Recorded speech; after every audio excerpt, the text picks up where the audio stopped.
Facebook. How's everybody doing out there today? Dante Bueno, OnlyWoodFloors.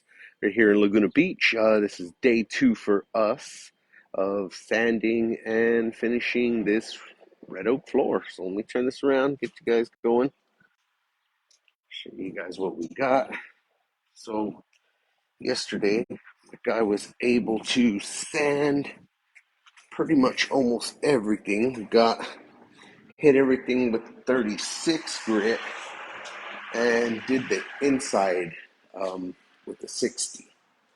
So I'm going to take a look down at this hallway. You can see the color difference. That's the original oil finish that they had on there. And then that's the natural look of it. But